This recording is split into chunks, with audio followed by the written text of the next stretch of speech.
She was beautiful, talented, courteous. He admired her from afar, until one night he saw something he was never supposed to see. A secret, a truth.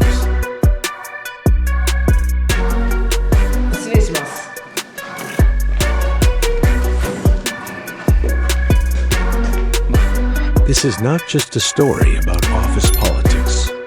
It is about loneliness, secret love, and the painful lessons you learn when you keep your feelings bottled up for too long. Stay with me, because not every goodbye brings closure.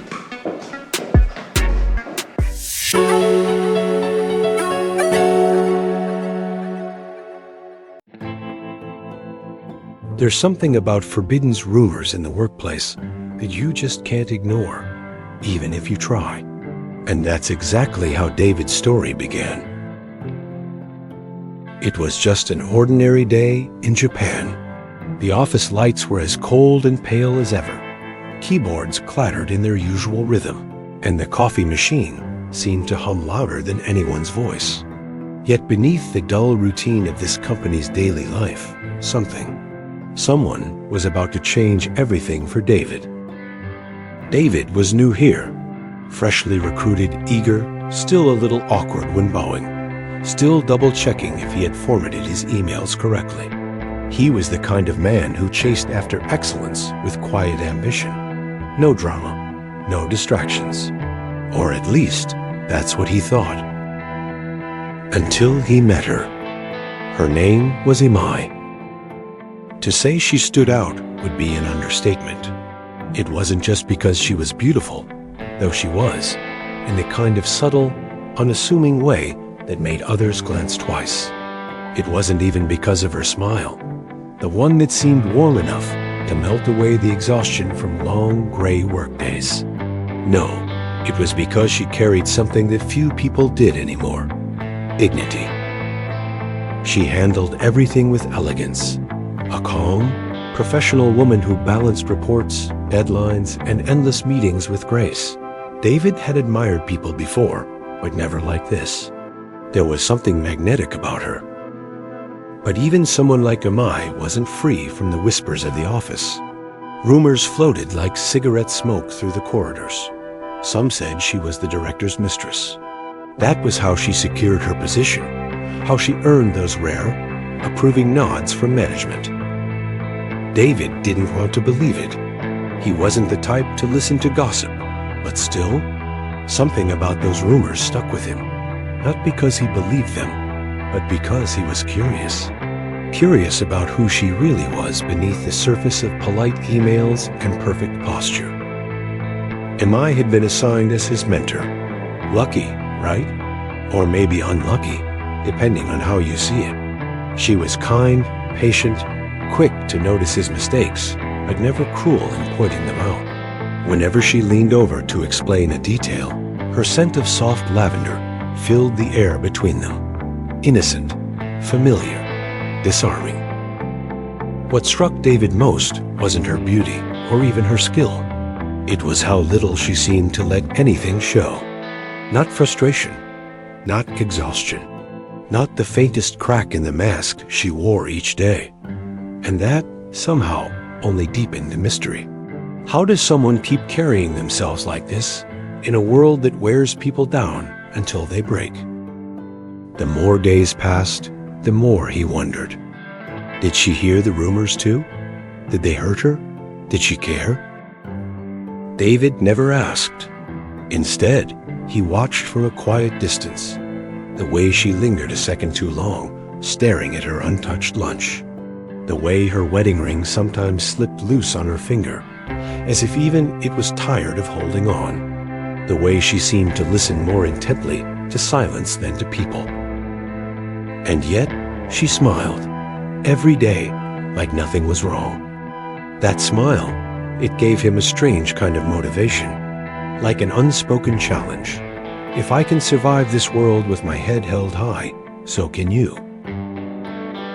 In his heart, David started to admire her not as a woman, not as a superior, but as something more complicated. A symbol of resilience in a world that demanded people hide their pain behind politeness.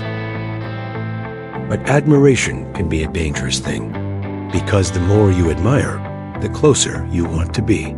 And the closer you are, the more you start to see. And David was about to learn. Not everything you admire should be touched.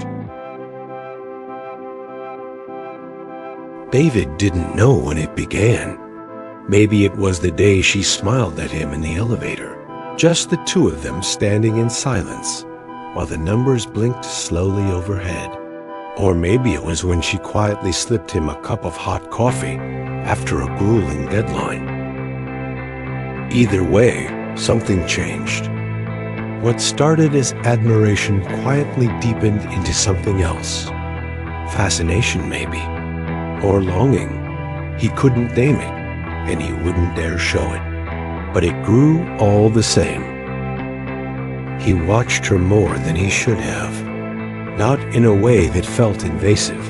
At least, that's what he told himself. But his eyes seemed to find her across crowded rooms. His ears tuned in to the gentle tone of her voice, even when she wasn't speaking to him. And she noticed.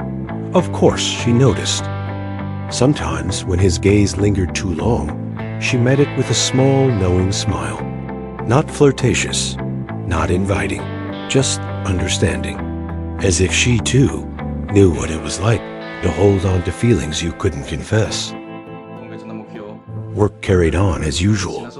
Reports, meetings, polite laughter at team dinners. David pushed himself harder, staying late, offering to help with anything that might catch her attention. His diligence didn't go unnoticed. Promotions whispered down the halls. Colleagues praised his progress. But it wasn't praise he wanted. It was her approval. The director still hovered in the background, a looming figure wrapped in quiet authority. David had never paid him much attention before, but now he watched.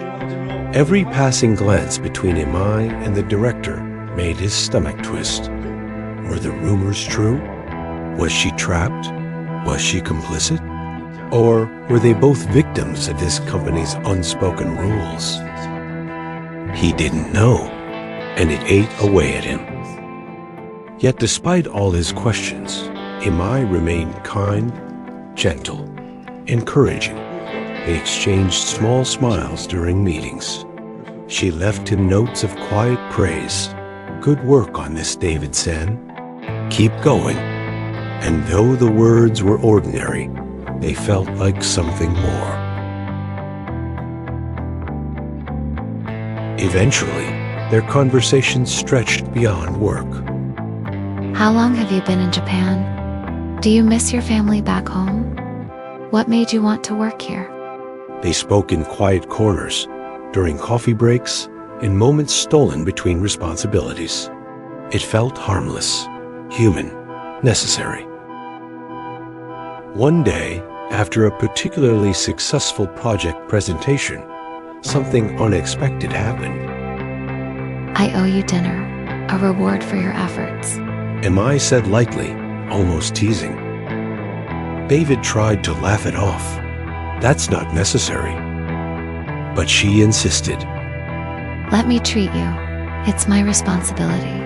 As your mentor, of course. Of course. They chose a quiet restaurant far from the office. Nothing fancy. Somewhere private enough that their laughter didn't feel like a secret. Over plates of grilled fish and warm sake, Imai seemed to soften. Her usual professional mask slipped just enough for David to see beneath it. She spoke of her husband briefly. How marriage wasn't always what people imagined. How some mornings felt lonelier than others, even with a partner sleeping beside you. How work became both refuge and prison. There was no bitterness in her words, just tired honesty. David listened, heart tightening. This woman, admired by so many, carried so much alone. You shouldn't waste your youth on this company. Don't become like me. She said quietly, stirring her drink. But David couldn't agree, because sitting across from her now, he didn't see wasted years. He saw strength, resilience, a kind of beauty that didn't fade beneath fluorescent lights. They walked back together beneath the soft glow of Tokyo's night streets. She thanked him for his company, for his silence, for not asking more than she was willing to give. He thanked her for, well, everything. And just like that, the distance between them shrank. But fate has a cruel sense of timing, because what happened next would change everything. Late one day, long after most employees had gone home, David returned to the office for something he'd forgotten. The lights were dim, the halls eerily quiet. As he passed by the director's office, voices stopped him. He shouldn't have listened, but he did.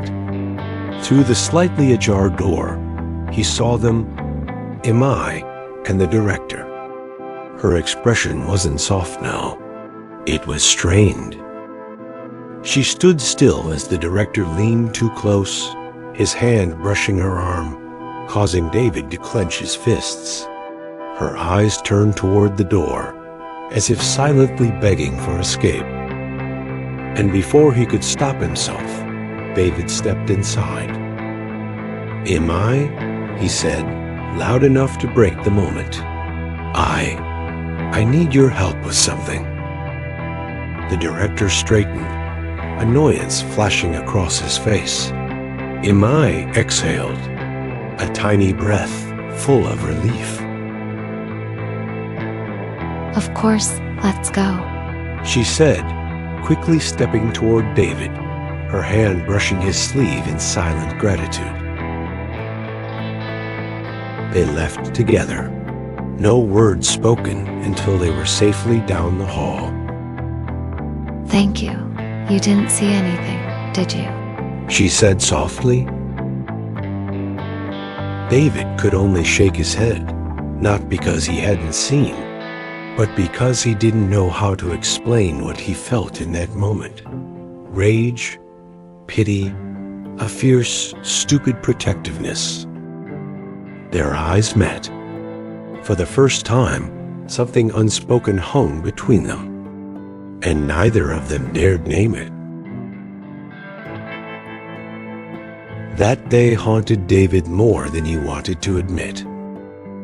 The image of Imai standing silently under the director's gaze, his uncomfortable expression, the silent plea in his eyes repeated over and over in his mind. It wasn't office politics anymore. It wasn't just a rumor. It was the truth. Whatever was going on between them, it wasn't right. But the next day, Imai appeared at work as if nothing had happened. Her hair pinned neatly, her smile polite, her eyes clear. Not a single crack on the surface. David wondered how long she had been carrying this facade, how long she had been surviving like this, caught between admiration from her juniors and silent suffocation from her superiors.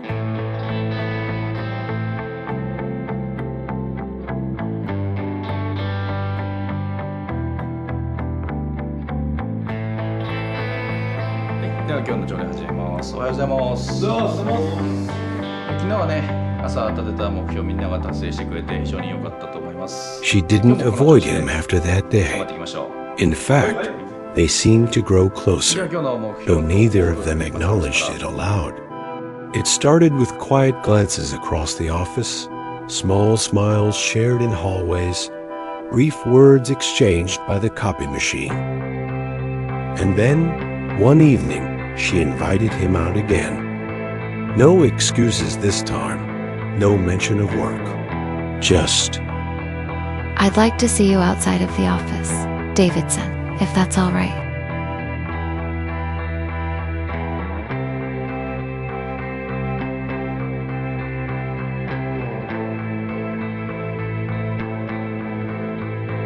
They met at a quiet bar, tucked away down a narrow street. The kind of place where the lights were dim enough that no one would recognize them. The conversation flowed easier this time. Laughter, shared stories, pieces of themselves they hadn't revealed before. David learned that Imai used to dream of becoming an artist, that she loved to paint but gave it up for the stability of corporate life, that sometimes, late at night, she still wondered what kind of person she might have been if she'd chosen differently. It's foolish, isn't it? Even now, I still think about things that can't be changed, she said, swirling the ice in her glass. David shook his head. It's not foolish. It's human. That answer seemed to please her, or at least it comforted her enough to keep talking. She confessed things that night, not all at once, but gently, like peeling back layers of herself she hadn't dared show before. The loneliness in her marriage, the quiet humiliation of office rumors she couldn't fight, the exhaustion of being a woman who carried herself with strength, only to be met with suspicion and whispers behind her back. I never wanted power. I just wanted to work, to be good at something, to be respected, without it being twisted into something ugly, she admitted. And David, he listened. More than that, he understood. He saw her, not as a colleague, not as a married woman, not as the rumored mistress of a powerful man, but as a human being, vulnerable, tired, still standing. By the time they left the bar, the air between them had changed. He could feel it. So could she. Under the soft neon lights of the quiet street, Imai turned to him and said, almost too quietly to hear, "You're kind, David. Too kind to get involved in my mess." He didn't know how to answer, didn't know how to tell her that he didn't care about the mess, that all he cared about was her smile, her silent strength, her quiet sadness. But he said nothing, and neither did she. In the following days, they found solace in each other's presence. No grand confessions, no forbidden gestures, just moments of shared understanding, a glance that lingered too long, a hand resting briefly on a shoulder, a warmth between them that couldn't be named, but also couldn't be denied. And then, one afternoon, everything broke. David returned from a client meeting later than expected. As he passed the director's office, he heard raised voices, not shouting, but something sharp, something tense. He shouldn't have stopped, but he did. Through the crack of the door, he saw it again, Imai, cornered by the director. David didn't think. He acted. 失礼します。 He opened the door without knocking. なんだ。会議で使う資料持ってきました。場所かよ。あ、ねえ、お茶の準備一緒に手伝ってくれない？ The director's glare burned into him, but David didn't care.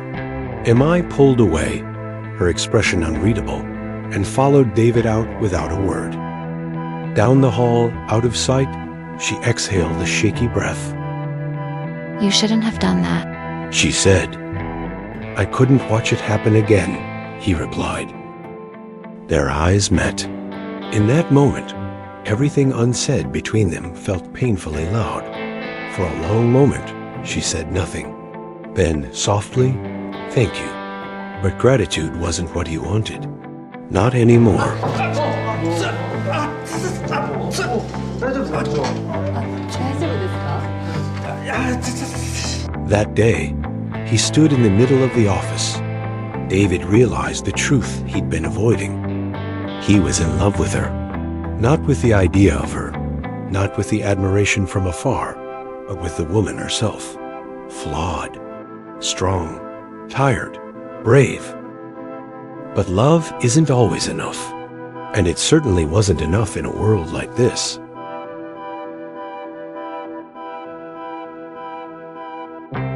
The next morning, she was gone. Her resignation came quietly. No farewell party, no formal announcement. Just a simple email from HR the following Monday. Please be informed that Ms. Imai has decided to leave the company due to personal reasons.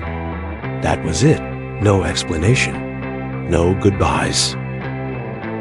David sat frozen at his desk, staring at the screen as if words alone could stop reality from shifting beneath his feet. His inbox felt heavier than usual.